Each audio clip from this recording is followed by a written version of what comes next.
하나님 말씀은 신약성경 요한계시록 15장 3절입니다.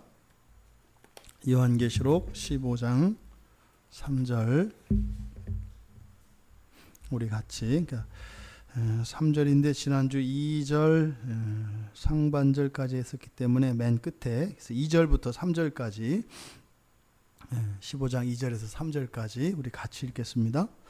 또 내가 보니 불이 섞인 유리바다 같은 것이 있고 짐승과 그의 우상과 그의 이름의 수를 이기고 벗어난 자들이 유리바다 가에 서서 하나님의 검은 고를 가지고 하나님의 종 모세의 노래 어린 양의 노래를 불러 이르되 주 하나님 곧 전능하신 이시여 하시는 일이 크고 놀라우시도다.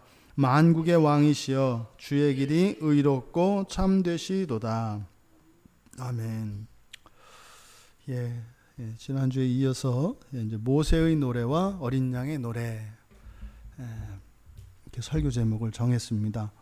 여기서 모세의 노래와 어린 양의 노래는 학자에 따라서는 하나의 노래로 보기도 하고 또 서로 다른 두 개의 노래로 보기도 합니다. 저는 이 두 노래가 서로 다른 노래인데 하나의 내용, 동일한 내용을 노래하는 노래다. 마치 성경이 구약 성경과 신약 성경이 있는 것처럼 구약 성경이 다르고 신약 성경이 다르지 않습니까? 하지만 구약 성경이나 신약 성경이나 담고 있는 그 내용은 무엇이에요? 복음입니다. 우리를 구원하시는 하나님의 구원의 경륜에 대한 복음의 말씀이죠.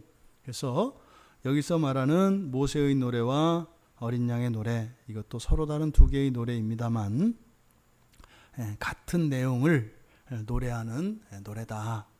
우리가 그것에 대해서 이제 한번 살펴보려고 합니다. 먼저 2절에 지난주 설교 뒤에 이어진 부분, 이제 유리바다에 우리말 성경에는 유리바다 가에 서 있다 이렇게 했지만 사실은 위에 서 있다 이렇게 말씀을 드렸어요. 그렇죠? 그래서 유리바다 아래, 불타는 유리바다 아래, 여기는 뭐예요? 정결의 과정을 거치는 거라고 했습니다. 근데 유리바다, 불타는 유리바다 위에 있다라고 하는 것은 우리가 이 세상을 살아가는 동안 온전히 하나님 앞에 회개함으로 장차 이제 이후에 우리가 또 다른 이런 정결, 정화의 과정을 거치지 않아도 되는 사람들, 이 사람들이 지금 2절에서 유리바다가 가에 서 있다고 하는, 즉 유리바다 위에 서 있는 사람들이라고 말씀을 드렸습니다. 근데 그 사람들이 멀뚱히 가만히 있는 게 아니에요. 우리가 이렇게 상상을 해보자면 이 세상 우리가 살아가고 있는 이 세상의 시각으로 이 장면을 우리가 상상해 본다면 마치 뭐예요? 이렇게 막 밑에는 펄펄 끓는 기름 가마솥이 있고, 예를 들면 그 위에 이렇게 투명한 유리 덮개가 있어서 전혀 그 뜨거운 기운이 위로 전달되지 않는 거죠. 그래서 그 위에 서 있는 사람들이에요. 그 밑에요, 펄펄 끓는 가마솥에서는 막 그냥 튀겨지듯이 막 튀겨지고 있는 겁니다. 근데 우리의 시각으로 보면 어떻게 되겠어요? 그 위에서 밑에서 막 그 고통당하는 사람들을 보면 어떻게 되는 거예요? 아이고 저걸 어쩐데 막 이래야 되잖아요. 뭐 거기 있으면 또 아는 사람도 있을 거 아니에요. 저기 뭐 누구 엄마 뭐 이렇게 막 있을 거 아니에요. 그러면은 우리 지금의 심정으로는 이게 생각만 해도 끔찍하잖아요. 만에 하나 그게 진짜로 우리 친척이거나 가까운 가족이거나 이건 사실은 이제 생각하기도 싫죠. 그래야 되잖아요. 그런데 아주 이상하고 낯선 장면이 연출이 돼요. 뭐라 그랬어요? 그 뒤에 보니까 하나님의 검은 고를 가지고 노래를 부른대요. 이 장면이 여러분 이해되세요? 저는 이해가 안 돼요. 지금 우리의 시각으로는 생각해 보세요. 아니, 배가 고파서 고통당하는 사람이 있어요. 거기서 우리가 노래 부를 수 있어요? 없잖아요. 그 사람이 뭐 게으르고 일을 안 해서 굶든 어쨌든 지금 배가 고파서 아주 굶주려서 그냥 고통당하고 있잖아요. 그럼 어떻게 해야 돼요? 아니 뭐 내 입에 있던 거라도 넣어줘야 되는 거 아니에요. 그러니까 이게 사랑이잖아요. 아니 기독교는 사랑의 종교 아닙니까? 근데 지금 여기서는요, 거기서 노래를 부르고 있단 말이죠. 그러면 이제 이런 것들은요, 이성으로는 우리가 이렇게 납득되지 않아요. 그러면요, 믿음으로 이런 본문들을 우리가 해석해낼 수 있어야 한다 이 말이죠. 이거 뭐예요? 무정해지는 게 아니죠. 이렇게 노래 부르는 사람들이 무정한 게 아니지요. 이게 노래 부를 때는요, 노래 부를 만한 거예요. 노래 부를 때는 노래 부를 만하니까 한다 이 말이에요. 그럼 보세요. 고통받는 사람들이 있고 뭐 이렇게 그 위에서 노래를 부르는 사람이 어떻게 그 가운데에서 노래를 부를 수 있을까? 뭐 우리가 이제 쉽게 생각할 수 있습니다. 이들이 누리는 그 천국의 기쁨이 너무 커서 다른 사람들의 이런 고난과 고통이 이게 눈에 들어오지 않을 수도 있고, 이건 이제 추정이에요. 또 하나, 지금은 이렇게 고통받고 있지만 그 끝이 무엇인지 알기 때문에 그 종말에 이루어질 성경의 언어로 천국에 함께 들어갈 것을 알기 때문에 그 천국의 영광이 무엇인지, 정화의 과정을 거치고 난 뒤에 완성되어질 그 신자들의 모습이 무엇인지를 정확히 알고 있고 확실히 믿고 있기 때문에 찬양할 수 있다 이 말이에요. 예를 들어서 누군가가 이렇게 다쳤어요. 내가 사랑하는 사람이, 아끼는 사람이 다쳤단 말이에요. 그러면 다친 것은 너무 마음 아프잖아요. 그죠? 그런데 정말 천하의 명의를 만난 거예요. 천하의 명의를 만날 수 없는 사람인데 만났어요. 그때는요, 지금 사랑하는 사람이 고통을 당하는 그것과 확실하게 완벽하게 고칠 수 있는 그 명의, 하지만 만날 수 없는 그 사람을 만난 그 기쁨이 또 있잖아요. 이 두 가지가 공존하잖아요. 그런데요, 이 명의로 인한 그 회복되어질, 완전히 회복될 그것에 대한 소망이 크면 조금 전까지는 그 사고 당했던 것 때문에 너무 마음 아팠는데, 그리고 이분을 안 만났더라면 뭐 불구가 되거나, 이게 또 고칠 수 없는 그런 거였는데 이분을 만나서 완벽하게 고칠 수 있게 됐단 말이에요. 그러니까 일단 사고를 당해서 다친 것은 불행이고 슬픔이지만, 만약에 이분을 만나지 않았더라면 평생 그거로 인해서 장애를 가지고 살아갈 수밖에 없는데, 이 명의를 만남으로써 마치 그런 사고가 있었지만 없었던 것처럼, 아니 그것보다 더 건강하고 아름다운 몸으로 회복시킬 수가 있게 됐단 말이에요. 그러면 그 기쁨이, 새로운 기쁨이 있다 이 말이에요. 이 두 가지 경우를 우리가 추정할 수 있다. 그러니까 어쨌든 뭐예요? 아직까지 지금 이 고난을 겪고 있는 이런 것들이 해피엔딩 안에서 움직이고 있다는 사실이에요. 근데 이거는 이제 전체적인 그림이고, 그러니까 어떻게 돼요? 뭐 밑에 있어도 되게 이런 생각을 하지 마라 이 말이에요. 있으면 안 돼요. 위에 있어야 돼요, 위에. 하지만 이 노래를 부름으로써 하나님께서 우리에게 주시는 메시지예요. 뭐예요? 소망이에요. 하나님이 끝까지 포기하지 않으시고 구원하신다라고 하는 그 소망의 메시지를 이 노래를 통해서 우리에게 주고 있다. 네, 그 유리바다 위에 서 있는 사람들이 하나님의 검은 고를 가지고 있대요. 근데 여기서 먼저요, 우리가 하나님의 검은 고, 하나님의, 이 소유격은 성경에서 굉장히 중요한 의미를 가진다고 했어요. 그러면 하나님의 검은 고 그랬어요. 그러니까 가장 일반적으로 나타내는 이 소유격 개념이 소유를 나타내요. 그렇죠? 소유를 나타냅니다. 누구누구의 것이다, 누구누구의 소유다, 이걸 나타내요.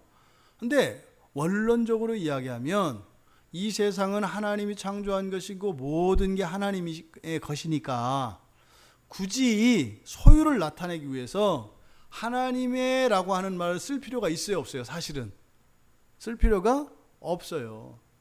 그 말은 바꾸어서 우리가 집에서 밥을 먹고 생활을 할 때마다 다 누구의 것이라고 하는 소유를 붙이냐 이 말이에요.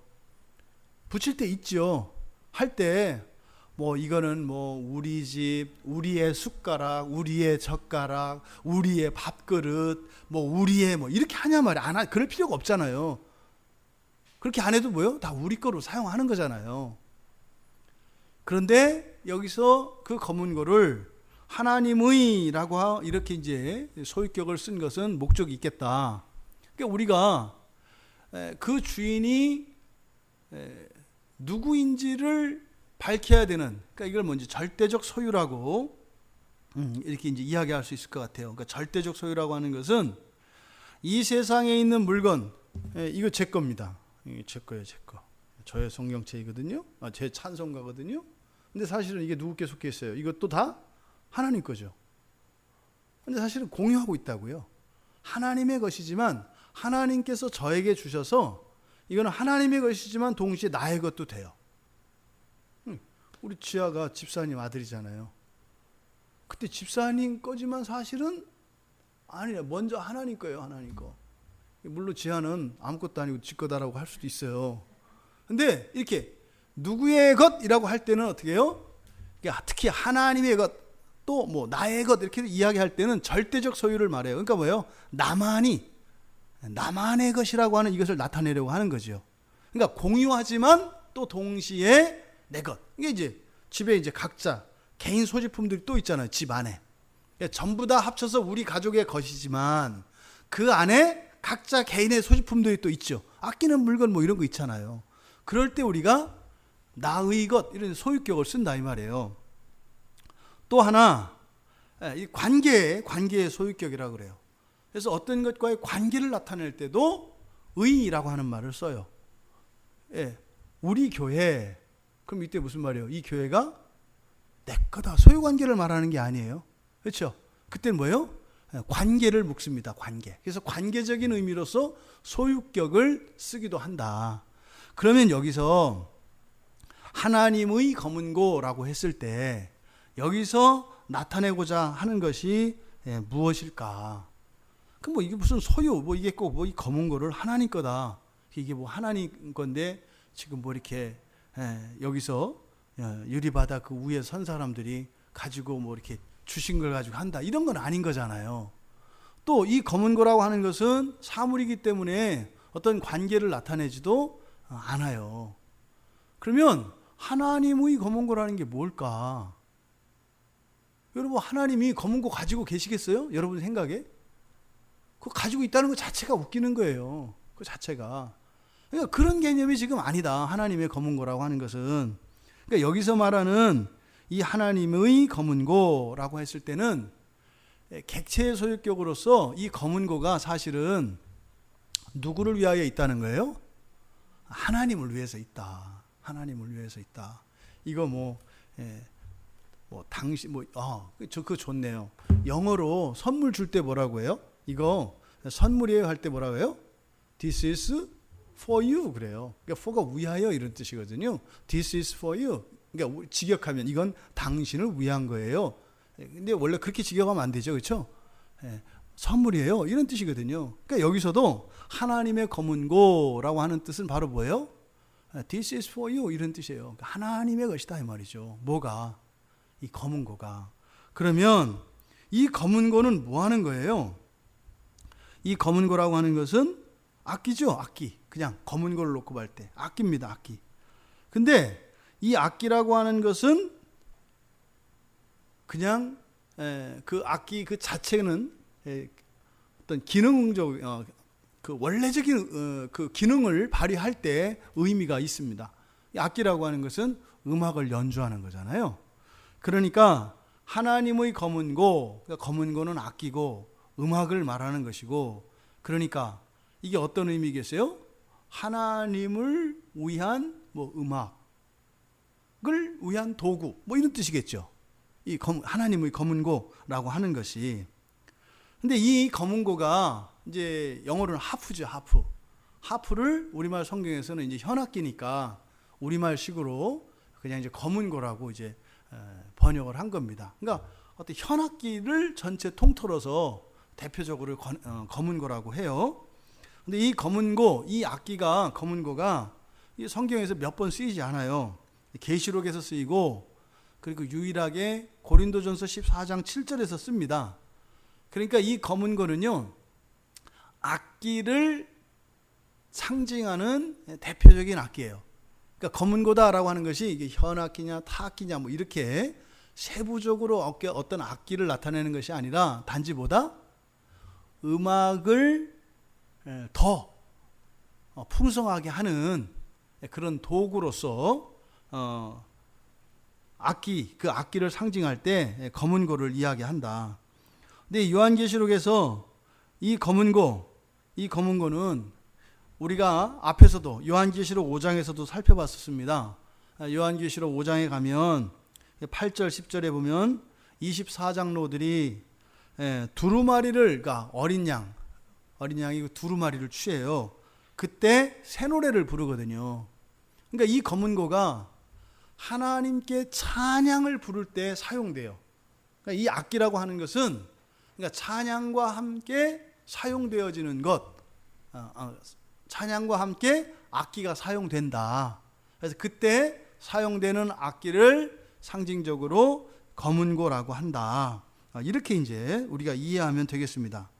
그러니까 검은고의 핵심은 검은고 자체보다 사실은 어디에 있어요? 찬양에 있는 거죠. 찬양을 더 잘 드러내기 위해서 사용하는 게 악기잖아요. 그래서 우리가 앞에 계시록 5장에서 이 부분을 설명을 할 때 찬양이라고 하는 것은 우리의 내면에 있는 그런 신앙과 하나님에 대한 그런 경외심을 외적으로 드러내는 것이 찬양이다. 이렇게 말씀을 드렸어요. 보통 우리가 찬양을 곡조 있는 기도, 그래서 2배의 기도다 이렇게 이야기를 합니다만, 그러니까 기도라고 하는 것은 결국은 어디서 나와요? 우리의 마음에서 나오잖아요. 그러니까 우리의 마음에서 나오는 그 기도는요, 믿음에 기초하고 하나님에 대한 온전한 신앙심에 기초하고 있습니다. 그 내용은 다양할 수 있겠지만 어쨌든 찬양이라고 하는 것은 우리 마음에 있는 것들이 외적으로 표현되어지는 것이다. 우리가 이렇게 말씀을 드렸습니다. 그러면 이때 검은고로 표현되어 있는 이 악기는 뭐예요? 우리의 마음에 있는 그것을 겉으로 표현하는데 도움이 되는 걸 말하잖아요. 그러니까 노래에서, 음악에서 우리가 이런 피아노나 검은고의 역할이 우리의 일상생활에서 우리의 마음에 있는 하나님을 향한 온전한 그 신앙과 그런 경외심을 드러내는 보조적인 수단, 이게 뭘까요? 이걸 생각해 보세요. 음악에서 이런 악기라고 하는 것은 그 만들어진 음악이 있잖아요. 나타내려고 하는 음악, 추상적인 그것이 이걸 통해서 드러나잖아요. 그러면 우리 마음에 있는 그것이 이렇게 찬양으로 이렇게 나타나는데, 그것을 돕는, 또 그것을 좀 더 효과적으로 나타나게 하는 그런 것이 무엇이겠는가? 이것을 성도들의 삶이나 은사라고 말씀을 드렸어요. 우리 안에 있는 하나님을 향한 그 찬양이 단지 노래만 뻥긋뻥긋 하는 것이 아니라 우리의 일상생활 속에서 그 찬양이 드러날 수 있어요, 없어요? 있단 말이에요.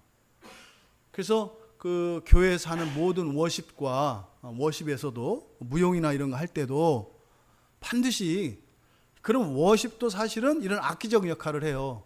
그러니까 워십은 워십 자체를 보여주는 게 댄스가 아니에요. 워십은 뭐예요? 찬양을 드러내는 것이거든요. 그래서요, 모든 워십을 하는 사람들은 반드시 찬양과 함께 해야 돼요. 입을 다물고 하는 워십은 그건 댄스예요. 그건 무용이 된다고요. 그래서 교회에서 하는 워십은 찬양이 주가 되고, 그래서 입으로 노래를 부르며 그것을 몸짓으로 그 찬양을 나타내는 거죠. 이게 철칙이에요. 그래서 항상 워십을 가르치는 사람들은 입모양을 가장 먼저 가르칩니다. 입모양이 더 중요해요. 다른 사람들이 볼 때 그 몸동작 자체의 시선이 다 빼앗겨 버리면 안 돼요. 하면서도요, 입으로 부르는 찬양이 보여야 한다고요. 입모양에서. 그렇게 하면서 하는 이런 율동, 이런 동작, 이것이 아주 잘하는 거죠. 근데 이제 가끔 보면 입 다물고 그냥 앞에 와서 춤추는 사람도 있어요. 춤추는 사람들. 그거는 진정한 의미의 그런 워십이 될 수 없다.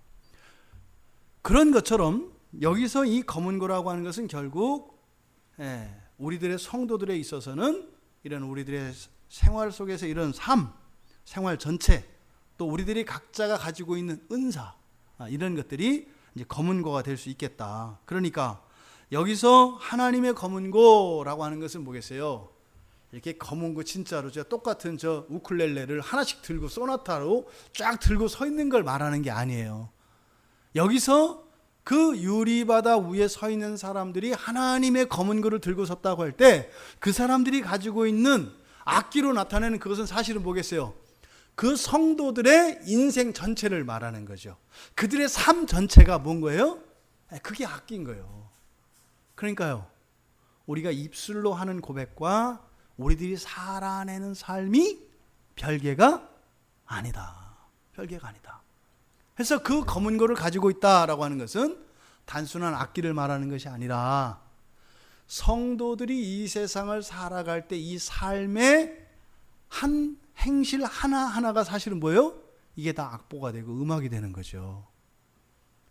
그러니까 이때는요, 이미 다 딱 조율된 걸 가지고 연주를 해야 돼요. 이게 조율이 안 된 악기를 가지고 있으면 어떻게 됐어요? 띡사리가 나는 거예요. 띡사리가. 그러니까 우리가 인생을 살아갈 때 신앙 안에서 잘 살면 어떻게 되는 거예요? 원목으로 된 아주 좋은 악기를 가지고, 그리고 튜닝이 잘 돼서 그냥 줄을 튕기면 또로로롱 하는 그것도 이제 아름다운. 근데 이제 중간에 그렇지 않은 사람 어떻게 해요? 띡사리가 나는 이제 그런 악기도 있을 수 있겠다.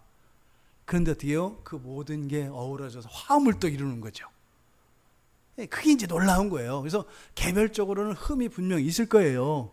그런데 또 그런 개별적인 흠을 또 하나님께서는 이 화음으로 이렇게 뭐예요? 어울림이라고 하나요? 뭐라고 그러죠? 그 화성에서 뭐라 그래요? 있죠? 음악 용어. 뭐 얘기하는지 아시겠죠? 아시길 바래요. 뭐 어울림, 뭐 안 어울림 그 있지 않아요? 그 지금 용어가 생각이 안 나는데 도와주시죠? 그 뭐라 그러죠? 이게 들으면 사람이 들어서 귀에 이렇게 좋은 그 하모니를 내는 그 화성들이 있어요. 그렇죠? 뭐 도미솔 뭐 이런 거 이렇게 써서 되는 게 있고, 쓰면 이상한 웃기는 소리 나는 이런 것도 있어요. 하여튼 생각이 안 나요. 하여튼 듣기 좋은 소리. 근데 듣기 나쁜 소리조차도 하나님 어떻게 해요? 듣기 나쁜 소리를 또 이렇게 조화를 이루게 하셔서 그것조차 좋게 하실 거다. 저의 생각은 그래요. 그래서 사실은 이 검은 거를 들고 섰다는 게 우리가 이렇게 각자 무슨 악기를 하나씩 들고 연주했던 것이 아니라 그 성도들의 존재 자체, 살았던 삶 자체, 그것이 뭐예요? 하나의 악기가 된다 이 말이죠. 그래서 어떻게 해요? 마음에 있는 그 순결한 그 고백들을 드러내는데 도움이 될 것이다. 그러니까 이 하나님의 검은고, 다시 말해 우리의 온 삶으로, 우리의 모든 삶으로 하나님을 찬양한다 이 말이에요.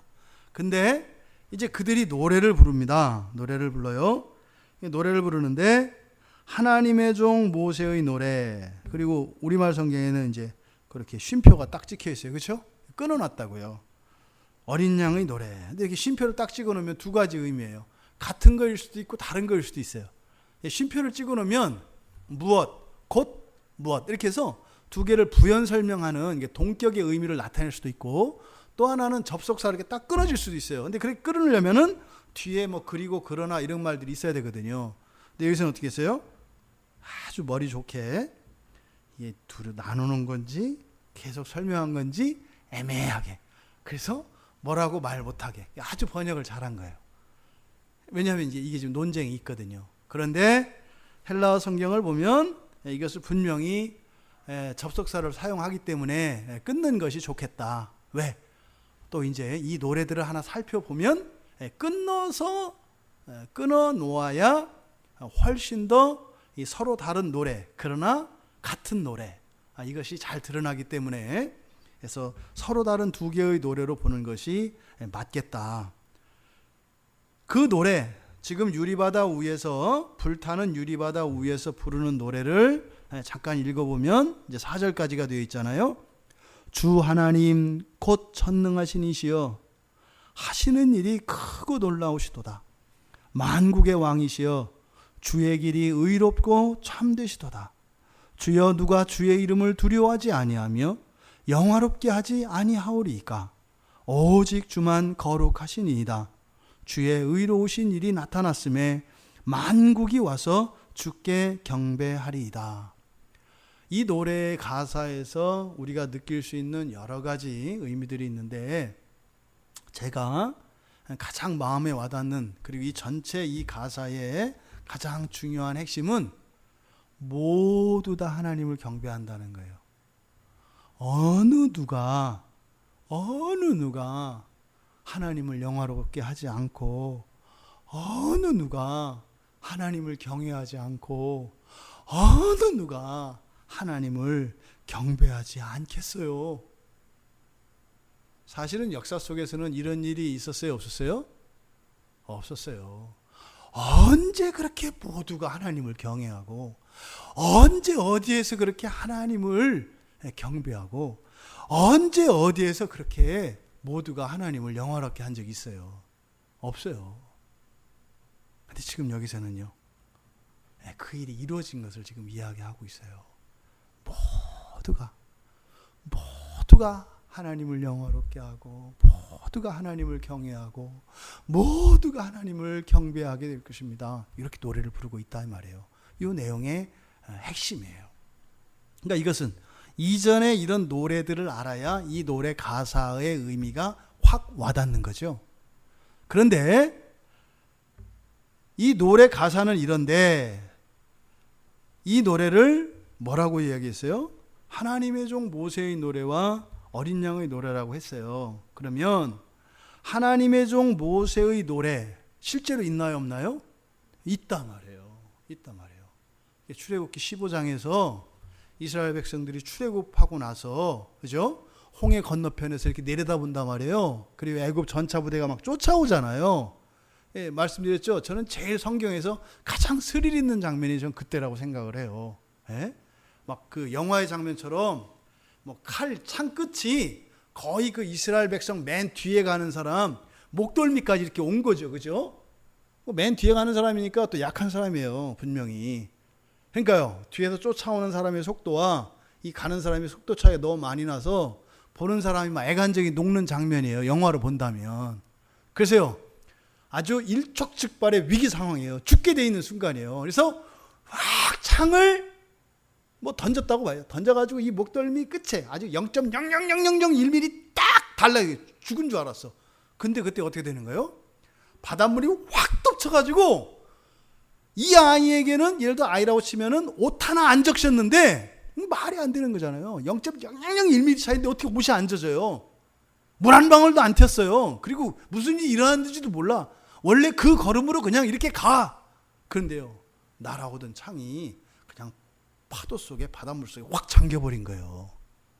그것을 이렇게 지켜보고 있었다고 생각을 해보세요.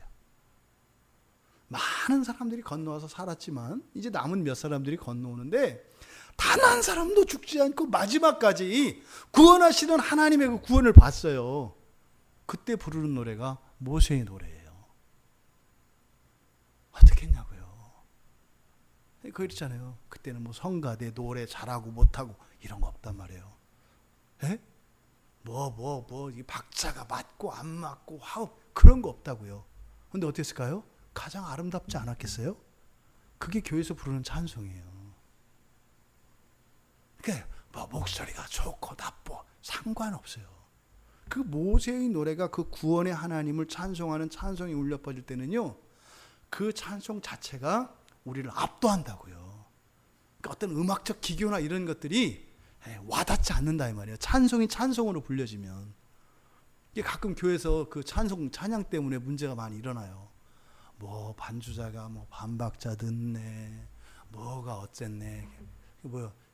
찬송이 뭔지를 모르는 게, 찬송을 못 부른 거죠. 그 사람은 찬송을 못 부른 거예요. 찬송을 부른 사람은요, 그게 와닿지 않는다니까요. 이게 바로 모세의 노래예요. 우리 한번 그 모세의 노래 18절까지 있는데 한번 가볼까요? 출애굽기 15장.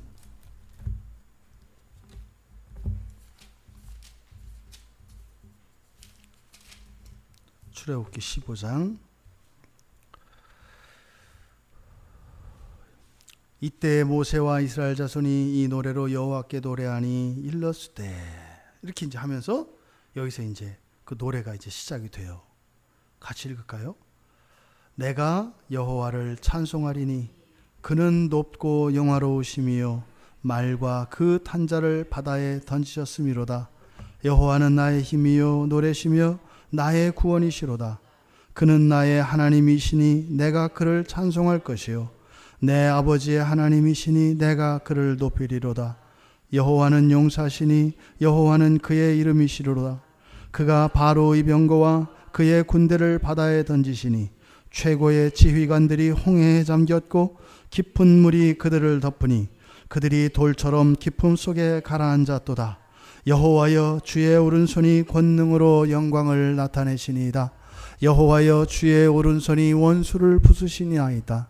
주께서 주의 큰 위엄으로 주를 거스르는 자를 엎으시니이다. 주께서 진노를 발하시니 그 진노가 그들을 지푸라기 같이 사르니이다. 주의 콧김에 물이 쌓이되 파도가 언덕같이 일어서고 큰 물이 바다 가운데에 엉기니이다. 원수가 말하기를 내가 뒤쫓아 따라잡아 탈취물을 나누리라. 내가 그들로 말미암아 내 욕망을 채우리라. 내가 내 칼을 빼리니 내 손이 그들을 멸하리라 하였으나 주께서 바람을 일으키심에 바다가 그들을 덮으니 그들이 거센 물에 납같이 잠겼나이다. 여호와여 신중에 주와 같은 자가 누구니까? 주와 같이 거룩함으로 영광스러우며 찬송할 만한 위엄이 있으며 기이한 일을 행하는 자가 누구니까? 주께서 오른손을 드신즉 땅이 그들을 삼켰나이다. 주의 인자하심으로 주께서 구속하신 백성을 인도하시되 주의 힘으로 그들을 주의 거룩한 초소에 들어가게 하시나이다. 여러 나라가 듣고 떨며 블레셋 주민이 두려움에 잡히며 에돔 두령들이 놀라고 모압 영웅이 떨림에 잡히며 가나안 주민이 다 낙담하나이다. 놀람과 두려움이 그들에게 임하며 주의 팔이 크므로 그들이 돌같이 침묵하였사오니 여호와여 주의 백성이 통과하기까지 곧 주께서 사신 백성이 통과하기까지였나이다.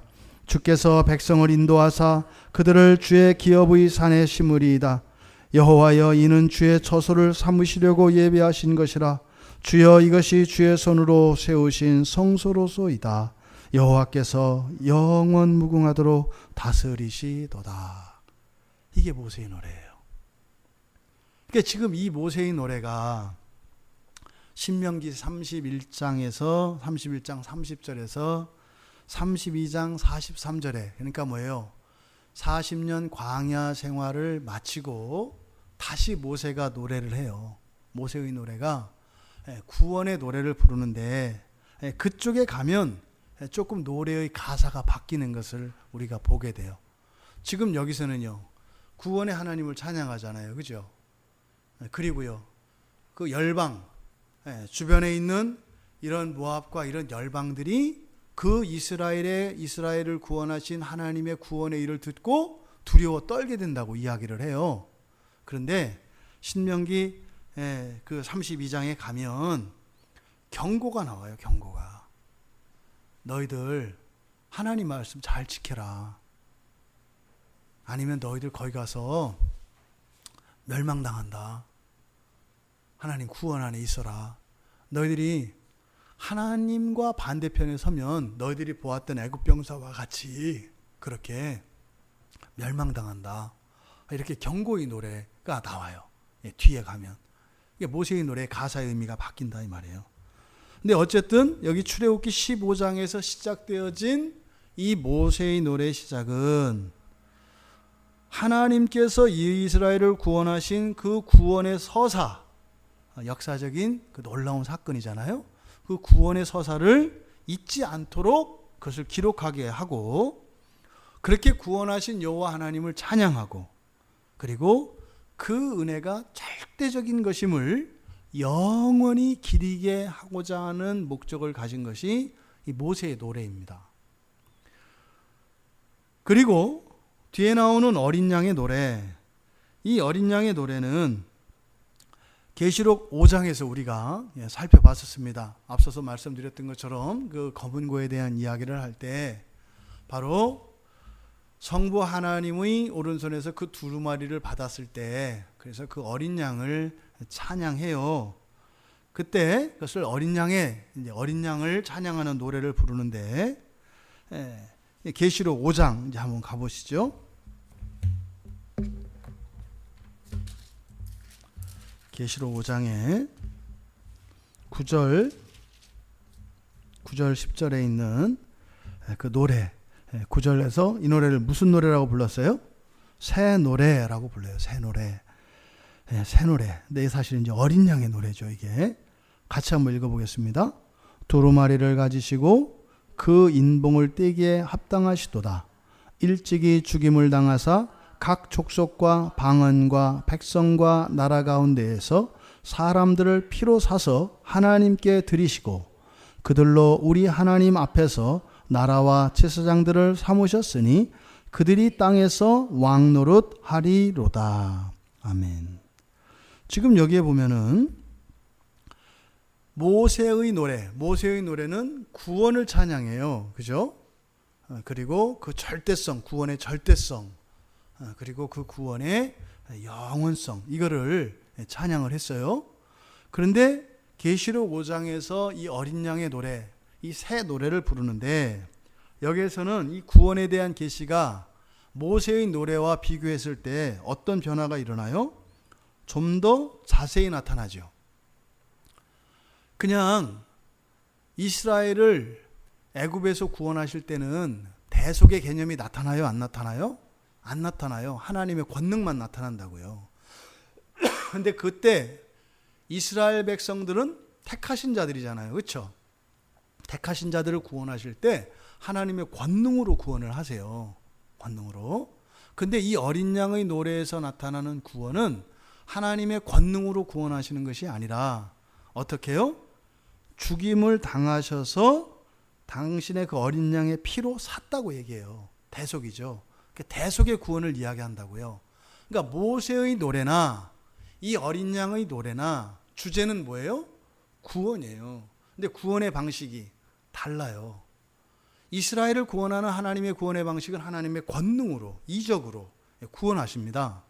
그런데 어린 양의 노래에서 나타나는, 이 새 노래에서 나타나는 구원의 서사는 어떻게 일어나요? 대속으로 나타나요.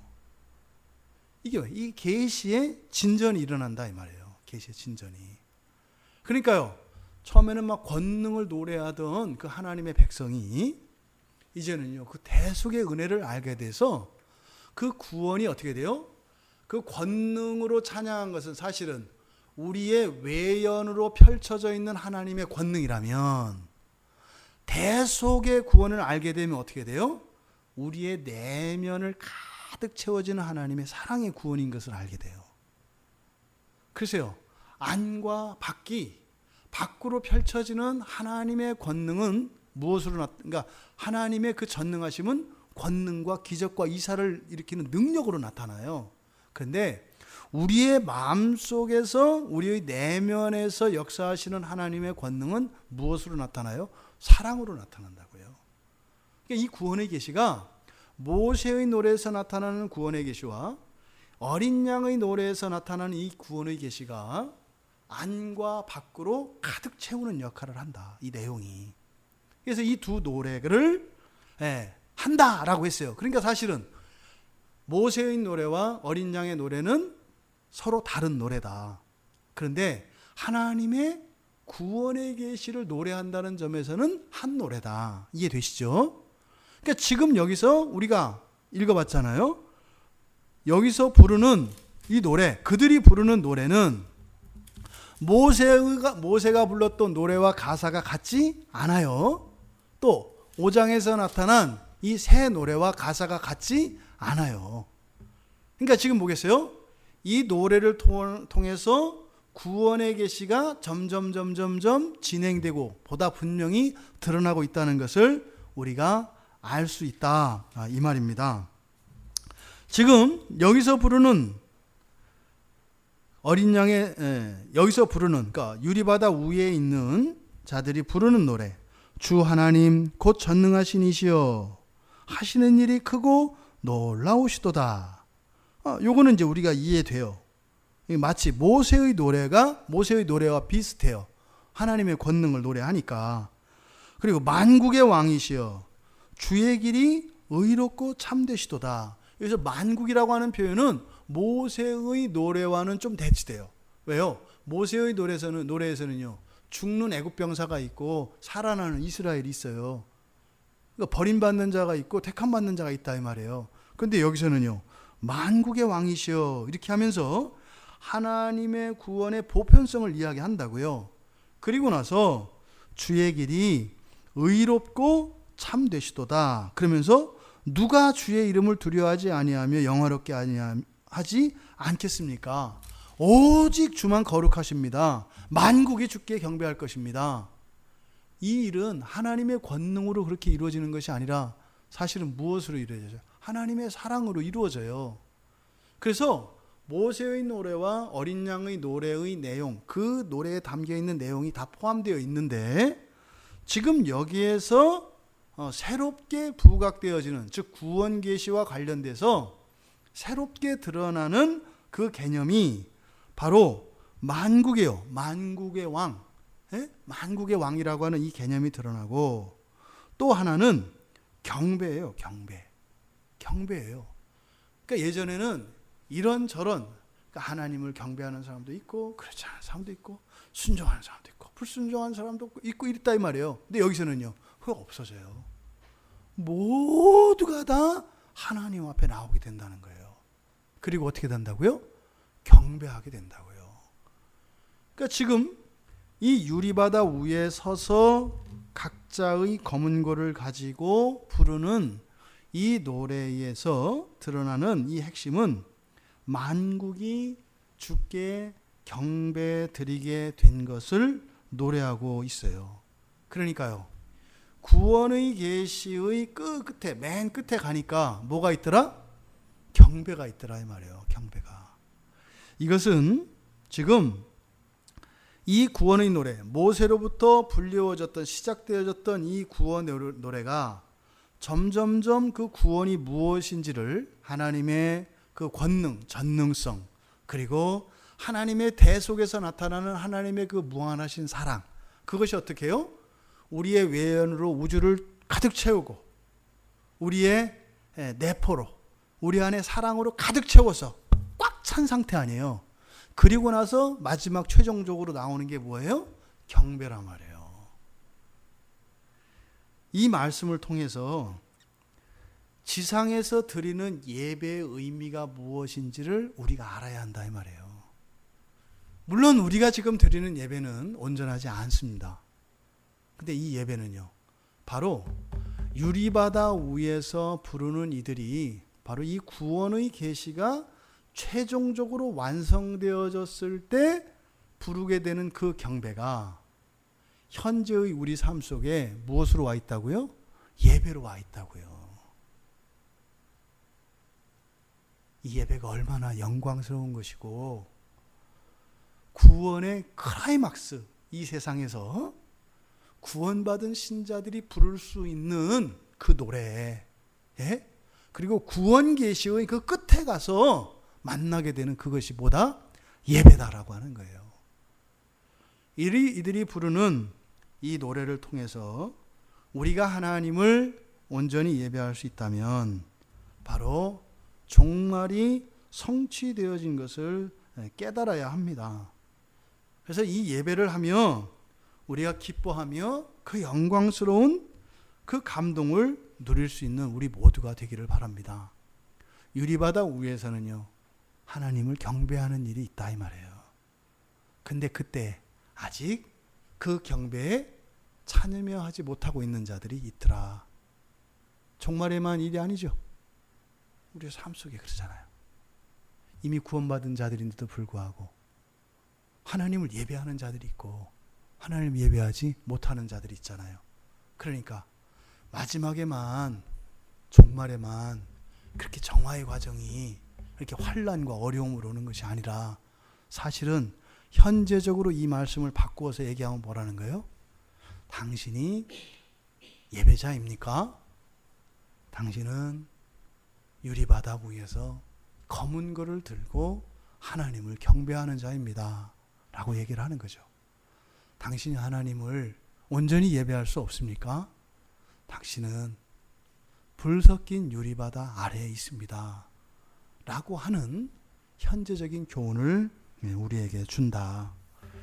이 노래에 대해서는 좀 더 구체적인 것은 다음 주에 우리가 살펴보기로 하고, 바로 이 모세의 노래에서 어린 양의 노래로, 그리고 유리바다 위에서 부르는 노래, 이 노래의 가사를 통해서 일어나는 구원 계시의 점진성과 또 그 부르는 구원의 노래의 최종적인 것이 바로 경배라고 하는 것.